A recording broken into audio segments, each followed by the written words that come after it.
விஜயகாந்துக்கு விருது கொடுத்தது எனக்கு பிடிக்கல. கோபத்தில் பொங்கும் கேப்டனின் நண்பர் என்னன்னு பார்க்கலாம் வாங்க.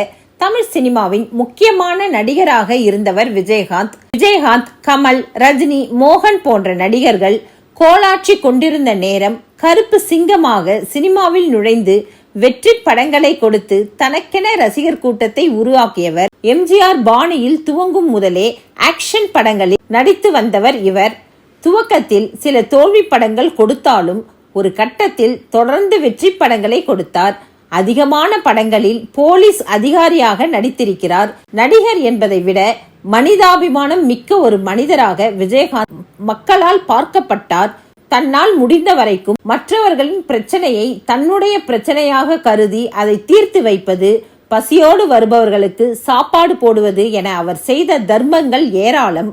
அதனால்தான் அவர் மறைந்த போது அவரின் இறுதி ஊர்வலத்தில் அத்தனை லட்சம் பேர் கலந்து கொண்டனர். வீட்டின் மேலே இருந்தும் பாலகங்களில் இருந்தும் அவரின் உடல் மீது பூக்கள் தூவி அஞ்சலி செலுத்தினார்கள்.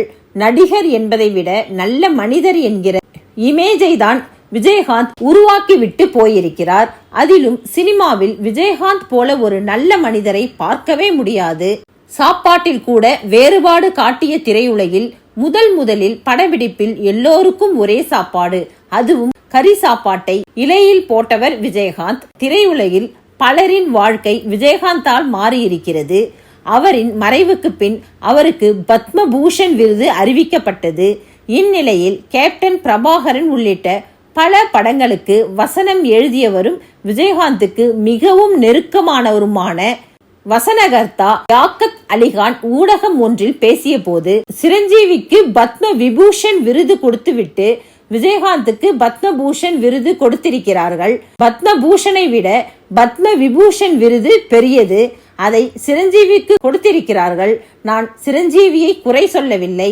ஆனால் அவர் அரசியல் கட்சி துவங்கி தோற்று போனார். விஜயகாந்த் அரசியலில் வெற்றி பெற்றார். விஜயகாந்த் எந்த விதத்தில் சிரஞ்சீவியை விட குறைந்து போய்விட்டார். விஜயகாந்த் எவ்வளவு பேரை இலவசமாக படிக்க வைத்திருக்கிறார். அவரால் பல இன்ஜினியர்களும் டாக்டர்களும் உருவாகி இருக்கிறார்கள். பலருக்கு சாப்பாடு போட்டு பசியை போக்கி இருக்கிறார். பல புதிய தயாரிப்பாளர்களையும் இயக்குனர்களையும் உருவாக்கி இருக்கிறார். அவருக்கு பத்ம விபூஷன் விருது கொடுத்திருக்க வேண்டும் என்பது என் நிலைப்பாடு என பொங்கி இருக்கிறார். லியாக்கத் அலிகான் விஜயகாந்தை வைத்து பாட்டுக்கு ஒரு தலைவன், ஏழை ஜாதி, எங்க முதலாளி போன்ற படங்களை இயக்கியும் இருக்கிறார் என்பது குறிப்பிடத்தக்கது.